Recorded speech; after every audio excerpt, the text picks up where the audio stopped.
Hello dear student, welcome to our YouTube channel math teaching home. প্রিয় শিক্ষার্থী বন্ধুরা, আজকের এই math teaching home YouTube channel ও ম্যাথ টিচিং হোম ফেসবুক পেজের অনলাইন ক্লাসে তোমাদের সবাইকে জানাই আন্তরিক অভিনন্দন ও প্রীতি শুভেচ্ছা। শিক্ষার্থী বন্ধুরা, আশা করছি আজকের অনলাইন ক্লাসটি তোমাদের জন্য দারুণ হতে যাচ্ছে, কেননা আজকে আমরা উৎপাদকের বিশ্লেষণ খুব সহজ পদ্ধতিতে তোমাদের সামনে রিপ্রেজেন্ট করব। আশা করছি শিক্ষার্থী বন্ধুরা আজকের এই অনলাইন ক্লাসটি তোমরা খুবই গুরুত্ব সহকারে দেখবে। এখানে শিক্ষার্থী বন্ধুরা লক্ষ্য করো যে 3x - 48x³ এটাকে আমাদের উৎপাদকে বিশ্লেষণ করতে হবে।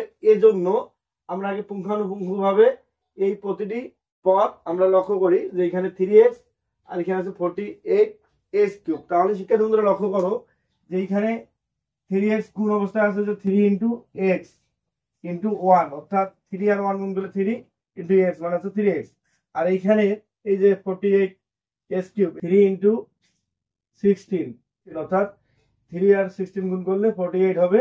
আর এখানে আছে s³ s গুলোকে যদি আলাদা আলাদা ভাবে ভেঙে নেই x × x, তাহলে আমরা এরকম করে পাবো যে x × x মানে হচ্ছে s³। এখন শিক্ষার্থী বন্ধুরা লক্ষ্য করো, এইটার পরবর্তী লাইন যেটা আমাদের হবে, এই যে এই পদ এবং এই পদ থেকে আমাদের যেগুলো কমন নেওয়া যাবে সেগুলো আমরা কমন নিব। 3 কমন গেল, এই 3 কমন নেওয়া যাবে। এরপরে এখানে আছে x আর এখানে আছে x × x, তাহলে আমরা এই একটি x আর এখানকার x কমন নিব, তাহলে এখানে হবে 3 × x কমন হয়ে গেল। এখানে থাকলো 1 এখানে বসবে। এখন শিক্ষার্থী বন্ধুরা লক্ষ্য করো যে এখানকার মাইনাস আর এখানে 16 বসলো, আর এখানে x × x মানে আছে x²। এখন এই যে 3x × 1 - 16x², এই রাশিটাকে আমরা এখন আবার সূত্রের সাহায্যে ভেঙে দেখাবো।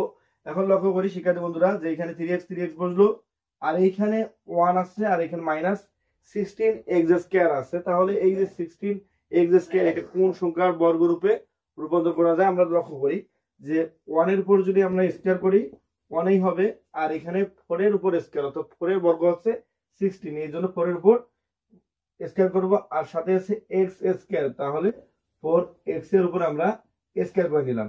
এখন শিক্ষার্থী বন্ধুরা লক্ষ্য করি যে 4 এর উপর স্কয়ার করলে 16 আর x এর উপর স্কয়ার, তাহলে হচ্ছে x²।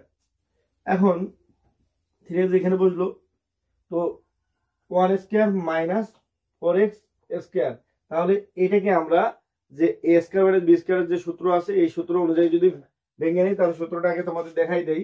ঠিক আছে, সেটা হচ্ছে এরকম: a² - b² = a + b a - b।